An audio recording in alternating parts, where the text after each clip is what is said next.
Baik, halo semuanya. Assalamualaikum warahmatullahi wabarakatuh. Saya Fajar Malimbuki. Di sini saya akan menjelaskan mengenai benchmarking SERP, UDU versus tanpa ERP, dan ERP lainnya.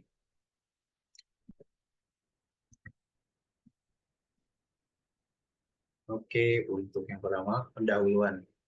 Apa itu SERP dan SDG 9 dan 9? Oke, SERP di sini adalah Enterprise ERP itu sendiri adalah Enterprise Resource Planning yang berfokus kepada keberlanjutan atau sering disebut Sustainable ERP. Nah, sistem ini itu dirancang tidak hanya untuk mengelola sumber daya perusahaan, tetapi juga untuk mengintegrasikan praktik ramah lingkungan dan efisiensi sumber daya dalam operasional sebuah perusahaan. Gitu. Kemudian di sini saya memilih salah satu indikator, yaitu indikatornya itu adalah SDGs indikator nomor 9. Nah, SDGs indikator nomor 9 sendiri itu berfokus pada industri, inovasi, dan infrastruktur. SDGs nomor 9 bertujuan untuk mempromosikan pembangunan infrastruktur yang tangguh, industrialisasi inklusif dan berkelanjutan, serta mendukung inovasi. Nah, dalam konteks ini, Sustainable ERP dapat memainkan peran yang penting dalam meningkatkan efisiensi energi, manajemen rantai pasok yang berkelanjutan, serta inovasi teknologi di sektor manufaktur dan industri. Selanjutnya, langsung aja kita ke pembahasannya, yaitu mengenai penjelasan benchmarking berdasarkan indikator SDG 9 tadi. Nah, untuk yang pertama, indikator SDGs nomor 9 itu ada efisiensi energi dan sumber daya. Untuk perusahaan yang menggunakan Sustainable ERP UDU, UDU itu memiliki SERP yang memiliki modul yang mengoptimalkan penggunaan energi dan sumber daya dalam manufaktur. Kemudian ada lagi alat analitik membantu untuk mengukur jejak karbon dan konsumsi energi. Kemudian ada integrasi IoT yang memungkinkan untuk otomatisasi yang lebih efisien. Nah, jika perusahaan belum menggunakan SERP, itu tidak ada sistem yang terpusat untuk mengukur dan mengoptimalisasikan konsumsi energi dan sumber daya. Kemudian, penggunaan energi seringkali tidak efisien dan sulit dipantau.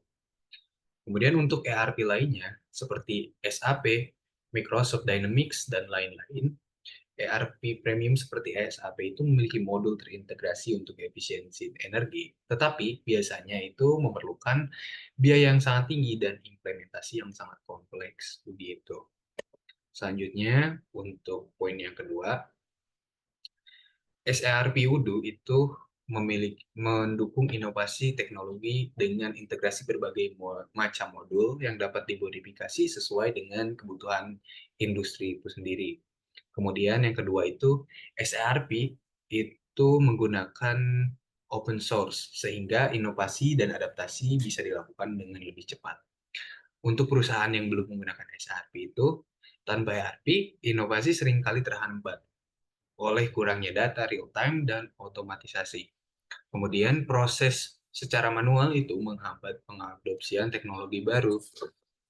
Kemudian untuk ERP lainnya, seperti SAP, Microsoft Dynamics, dan lain-lain, ERP seperti SAP dan Microsoft Dynamics ini mendukung inovasi, tetapi tingkat fleksibilitasnya itu lebih rendah dibandingkan UDO karena lebih tertutup dibandingkan UDO yang memakai sistem open source gitu. Oke. Selanjutnya itu indikator yang ketiga ada produktivitas industri. Untuk Sustainable ERP UDO, modul manufaktur dan rantai pasok itu di UDO memungkinkan perencanaan produksi dan penggunaan sumber daya yang lebih optimal. Kemudian alat analitik yang dapat memberikan pandangan secara real time terhadap kinerja produksi yang dimiliki oleh ERP Udo. Kemudian jika belum menggunakan ERP itu sendiri, produktivitasnya itu cenderung terhambat oleh proses manual dan penggunaan alat yang tidak terintegrasi.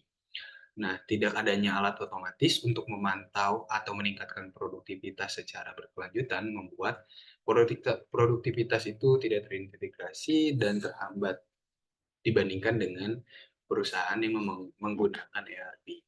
Nah, untuk ERP lainnya sendiri, seperti SAP dan Microsoft Dynamics, memberikan modul untuk manajemen produksi yang canggih, tetapi seringkali lebih sulit digunakan dibandingkan dengan Odoo.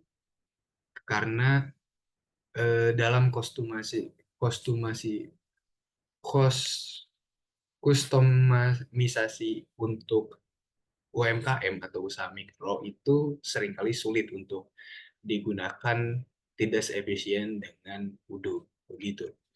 Selanjutnya untuk poin yang keempat, manajemen limbah dan emisi. Untuk ERP Odoo sendiri itu memiliki modul yang bisa melacak dan mengelola limbah seperti emisi dalam rantai pasok dan produksi. Nah, kemudian di dalam ERP Odoo sendiri juga menerapkan pendekatan yang lebih berkelanjutan dengan adanya analisis dampak lingkungan dalam ERP-nya itu sendiri. Kemudian jika tidak menggunakan ERP, itu sulit untuk melacak limbah dan emisi secara manual gitu. Nah, tidak ada sistem yang memantau dampak lingkungan secara real time sehingga sulit untuk mencapai tujuan SDGs terkait lingkungan.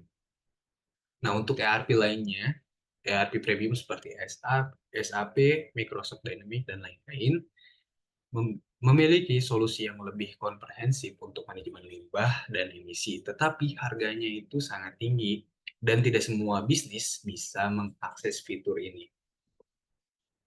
Kemudian untuk yang kelima, keberlanjutan rantai pasok. ERP Odoo mengintegrasikan modul rantai pasok untuk memantau proses secara real time, memastikan keberlanjutan dari pengadaan bahan hingga distribusi. Nah, kemudian ERP Odoo sendiri ini mendukung pengurangan limbah dan memperbaiki efisiensi dari logistik.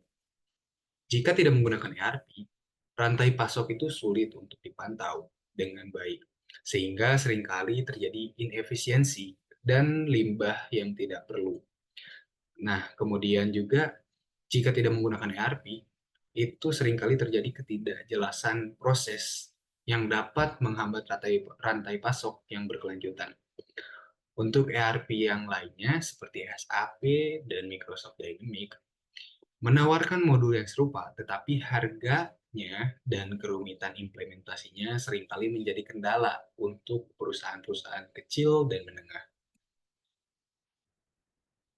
Kemudian untuk selanjutnya itu ada kesimpulan. Berdasarkan yang kita bahas sedari tadi mengenai implementasi dari SRP atau Sustainable Enterprise Resource Planning, itu akhirnya kita menuju ke dalam kesimpulan. Nah, untuk SRP Odoo itu memiliki keunggulan dalam hal fleksibilitas, biaya, implementasi yang lebih rendah, dan kemampuan untuk beradaptasi dengan berbagai ukuran bisnis, terutama UMKM, dalam mendukung pencapaian SDGs poin 9 yang dibahas tadi. Kemudian, jika tidak menggunakan SERP, perusahaan itu terhambat dalam mencapai efisiensi dan inovasi, serta mempersulit pengelolaan keberlanjutan dan lingkungan.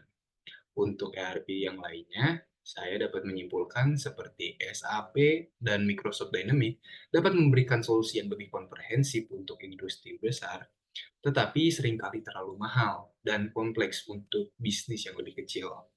Pada akhirnya, kesimpulan yang saya dapat capai adalah implementasi Sustainable Enterprise Resource Planning (UDO) merupakan pilihan yang efektif untuk memadukan efisiensi bisnis dan keberlanjutan lingkungan yang mendukung pencapaian tujuan SDGs dalam sektor industri dan manufaktur. Gitu. Mungkin demikian yang dapat saya sampaikan. Terima kasih.